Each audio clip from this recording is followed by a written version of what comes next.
दोस्तों, भारत और बांग्लादेश के बीच सीमा पर इस समय जो कुछ हो रहा है उसने दोनों देशों के रिश्तों को लेकर नई बहस छेड़ दी है। हालात ऐसे बन गए हैं कि बांग्लादेश को अपनी सीमा पर एक साथ करीब 60,000 सीमा सुरक्षा बल के जवान तैनात करने पड़े। ये संख्या इतनी बड़ी है कि इसे बांग्लादेश के इतिहास की सबसे बड़ी सीमा तैनातियों में से एक बताया जा रहा है। आखिर ऐसा क्या हुआ कि ढाका को इतनी बड़ी कार्रवाई करनी पड़ी और इस पूरे मामले में भारत का पक्ष क्या है? चलिए इस पूरे मुद्दे को आसान भाषा में समझते हैं। दरअसल पिछले कुछ महीनों से भारत में अवैध प्रवासियों के खिलाफ कार्रवाई तेज हुई है। कई राज्यों में ऐसे लोगों की पहचान की जा रही है जो कथित रूप से अवैध तरीके से भारत में रह रहे हैं। इनमें बड़ी संख्या उन लोगों की बताई जा रही है जिनके बारे में दावा किया जाता है कि वे बांग्लादेश से भारत आए थे।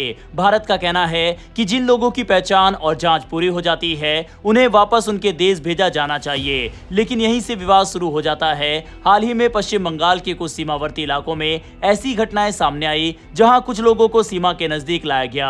भारतीय सुरक्षा एजेंसियों का दावा था कि ये लोग बांग्लादेशी नागरिक हैं और अवैध रूप से भारत में रह रहे थे। दूसरी तरफ बांग्लादेश का कहना है कि किसी व्यक्ति को सिर्फ दावे के आधार पर स्वीकार नहीं किया जा सकता, पहले उसकी नागरिकता की पूरी पुष्टि होनी चाहिए और फिर तय प्रक्रिया के तहत उसे वापस लिया जा सकता है। वहीं इसी मुद्दे को लेकर दोनों देशों के बीच तनातनी बढ़ने लगी। कुछ जगहों पर ऐसी स्थिति भी बनी जहां सीमा सुरक्षा बल और बांग्लादेश बॉर्डर गार्ड आमने सामने खड़े दिखाई दिए। हालांकि किसी तरह का बड़ा संघर्ष नहीं हुआ, लेकिन ये साफ हो गया कि मामला अब सिर्फ प्रशासनिक प्रक्रिया तक सीमित नहीं रहा बल्कि राजनीतिक और कूटनीतिक स्तर पर भी असर डाल रहा है। सबसे ज्यादा चर्चा जिस बात की हो रही है वह है बांग्लादेश द्वारा लगभग 60,000 बीजीबी जवानों की तैनाती। रिपोर्ट्स के अनुसार इन जवानों को बांग्लादेश के 26 सीमावर्ती जिलों में फैलाया गया है। दिलचस्प बात यह है कि बीजेपी की कुल सक्रिय ताकत लगभग 70,000 के आसपास मानी जाती है, यानी उसकी अधिकांश ताकत को सीमा पर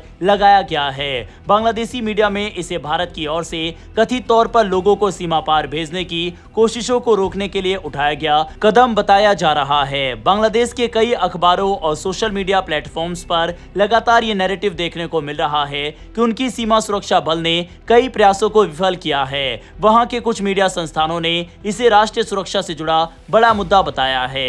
दूसरी तरफ भारत की ओर से ऐसा कोई आधिकारिक बयान नहीं आया है जो इन दावों की पुष्टि करता हो। इसीलिए इस पूरे मामले को समझते समय दोनों पक्षों के दावों को अलग अलग देखना जरूरी है। अब सवाल उठता है कि भारत आखिर इतनी सख्ती क्यों दिखा रहा है? इसका जवाब भारत की लंबे समय से चली आ रही नीति में छिपा है। भारत लगातार कहता रहा है कि अवैध घुसपैठ, राष्ट्रीय सुरक्षा, जनसंख्या दबाव और संसाधनों के इस्तेमाल से जुड़ा गंभीर मुद्दा है। सरकार का मानना है कि अगर कोई व्यक्ति कानूनी दस्तावेजों के बिना देश में रह रहा है तो उसके खिलाफ कार्रवाई होना स्वाभाविक है। इसी वजह से हाल के वर्षों में सीमा निगरानी बढ़ाने, फेंसिंग मजबूत करने और पहचान प्रक्रिया को तेज करने पर जोर दिया गया है। दूसरी तरफ बांग्लादेश का तर्क है कि किसी भी देश को अपने नागरिकों की जिम्मेदारी लेने में कोई आपत्ति नहीं होनी चाहिए, लेकिन उसके लिए अंतर्राष्ट्रीय और द्विपक्षीय नियमों का पालन जरूरी है।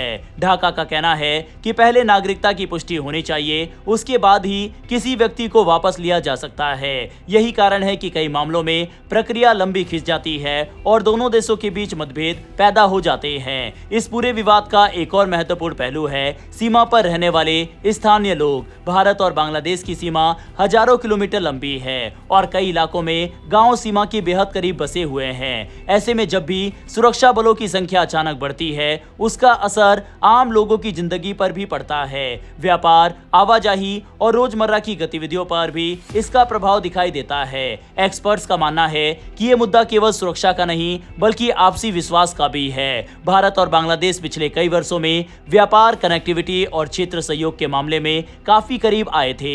ऐसे में सीमा से जुड़े विवाद अगर बढ़ते हैं तो उनका असर व्यापक रिश्तों पर भी पड़ सकता है।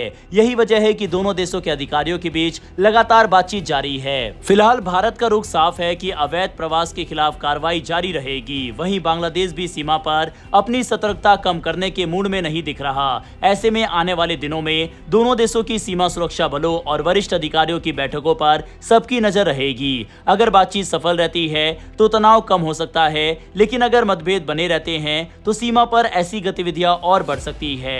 कुल मिलाकर देखा जाए तो ये मामला सिर्फ 60,000 जवानों की तैनाती का नहीं, ये अवैध प्रवास विकास, सीमा सुरक्षा, कूटनीतिक प्रक्रिया और दोनों देशों के आपसी रिश्तों से जुड़ा बड़ा मुद्दा बन चुका है। आने वाले समय में इसका क्या असर होगा, ये काफी हद तक इस बात पर निर्भर करेगा कि भारत और बांग्लादेश बातचीत के जरिए कितना संतुलित समाधान निकाल पाते हैं। फिलहाल इस वीडियो में इतना ही, फिर मिलेंगे ऐसी एक नई वीडियो के साथ। धन्यवाद। जय हिंद, जय भारत।